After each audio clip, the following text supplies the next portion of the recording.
Buongiorno cari amici del canale Marietto Veneziano, e anche oggi il vostro Marietto vi vuole spiegare qualcosina di nuovo.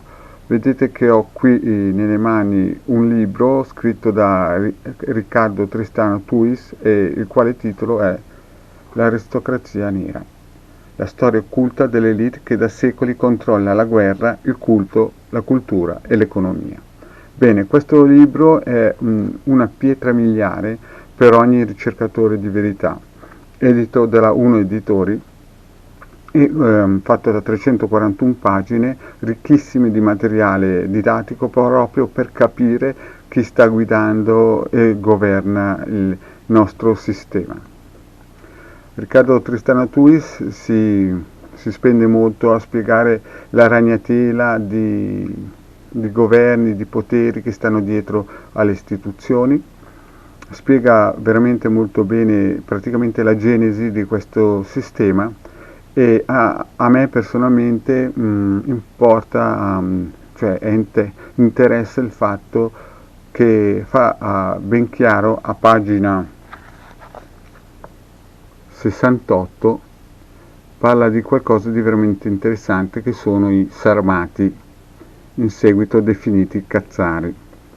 Bene, questa etnia, questo gruppo praticamente di maghi neri, di negromanti, hanno in un certo senso costruito la ragnatela che oggigiorno noi conosciamo, e questa piovra vive in tutto il sistema, ci permea, non ce ne rendiamo conto, ma in un certo senso ci guida, fa creare guerre fra popoli, fra stati e via dicendo. Quindi L'aristocrazia nera come libro, un ottimo libro, un ottimo libro che potrebbe essere dato tranquillamente in tutte le scuole medie, per poter far capire a questi giovani, alla gioventù di oggigiorno, come è stato costruito questo sistema. Noi cosa possiamo fare? Noi possiamo chiaramente leggerlo, cercare di capire, vedere chi sono questi sarmati che hanno la loro base operativa in Siberia, e da questo punto loro stanno governando il mondo tramite la loro rete di poteri, di religioni che hanno costruito nel tempo con la magia nera e la negromanzia. Quindi ottimo libro da leggere, non dovete assolutamente perderlo, se potete acquistatelo o sul Giardino dei Libri o su Macrolibrarsi.